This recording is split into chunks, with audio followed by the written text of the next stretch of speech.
Viewers, before we get into this, drop your city and local time down in the comments. It's always fascinating to see where justice is being watched from. The smell of charred cedar still clings to his hair as Samuel Blackwood stands ankle-deep in snow, staring at what's left of his writing cabin.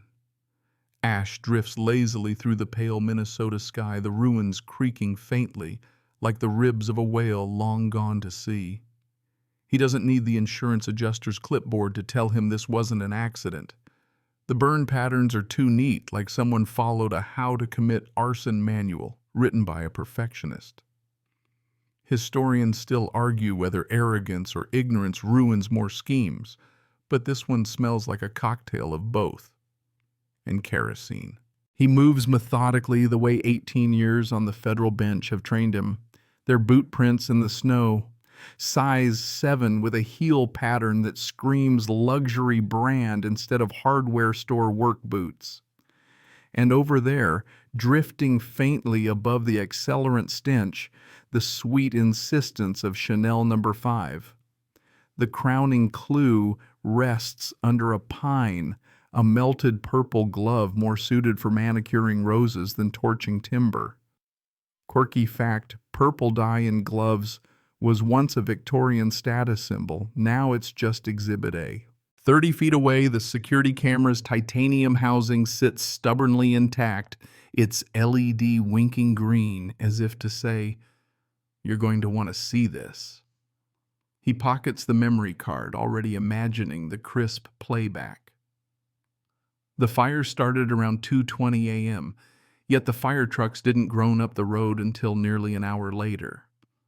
That's odd. This town usually prides itself on faster-than-pizza emergency response. He has a hunch why. The fire chief, Rick Morrison, big brother to Victoria Sterling Whitmore, HOA president and reigning queen of manufactured violations. Victoria's been building her own little shadow government, planting allies like daffodil bulbs in every department. What she hasn't planted is the knowledge that her quiet artist neighbor can pull federal warrants like rabbits from a magician's hat. As he turns toward home, he catches her in the distance, framed in her kitchen window. Coffee mug in hand, chin lifted in a smug little toast, she radiates satisfaction. She thinks she's just removed a problem.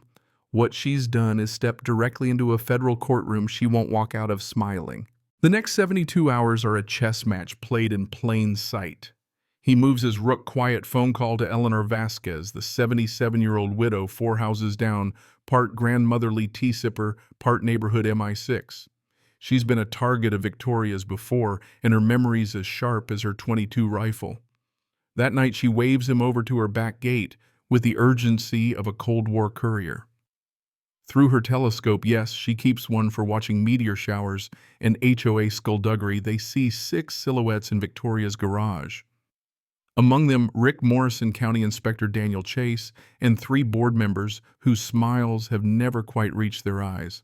And here's where the quirky fact drops most smart home devices ship with default passwords like admin123. Eleanor's tech-savvy grandson Marcus knows this.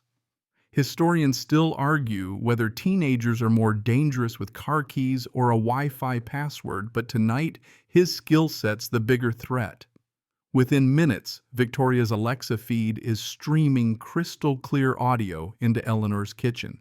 They hear it all. The accelerant placement, the accidental power cut to fake an electrical fault, Rick's assurance he'll misplace the fire department's call for 40 minutes. This isn't Victoria's first rodeo. There's talk of the Rodriguez garage fire, Peterson's shed, all wrapped in insurance payouts and unfortunate accidents.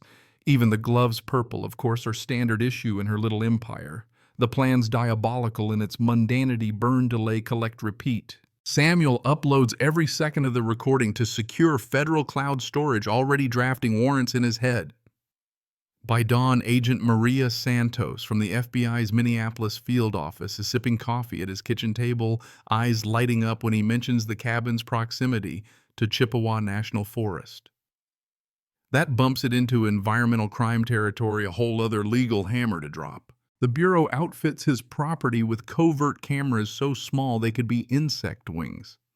His role, play the wounded artist. At the next HOA meeting, he sits silent while Victoria spins crocodile tears about poor electrical maintenance and parades safety inspections as a public service.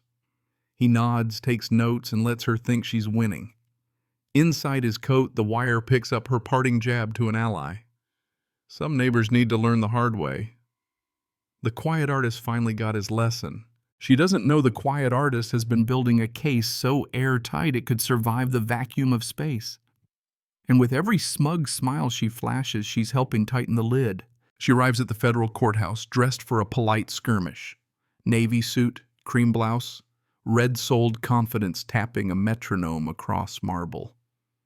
Victoria Sterling Whitmore expects a civil spat, a paperwork pillow fight.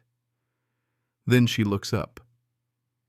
The nameplate on the bench reads, "The Honorable Samuel J. Blackwood," and she stops so suddenly the doors sigh shut against her heels. The quiet artist isn't in the gallery. He's the one holding the gavel. Lipstick stalls mid-smile. Briefcase lists like a ship. Somewhere in the back row, a spectator's pen clicks the tiniest metronome for a panic symphony. Historians still argue whether justice lands harder with a gavel crack or with a spreadsheet today. The government brings both. The prosecutor rises with neat binders stacked like bricks. Exhibit after exhibit unspools the camera card, whose LED winked green in the snow now plays a crisp parade of timestamps. The Facebook fire danger post is paired with weather data that reads humid calm, not even a breeze to gossip about. Cell site pings stitch a dotted line from her garage to the cabin and home again. A fitness tracker graph spikes like a mountain range at 2:24 a.m. Apparently arson counts as cardio. He watches the color drain from her cheeks, the way the lake drains in late October. Slow, inevitable, oddly quiet. They play the garage audio. Eleanor captured Victoria's voice, mapping accelerant placements like a recipe card from a villain's cookbook. The room hears Rick promising a misplaced call, Daniel rehearsing fraudulent citations, and the casual mention of purple gloves. Remember those? They were supposed to be tidy. Instead, they turned neon in the evidence chain.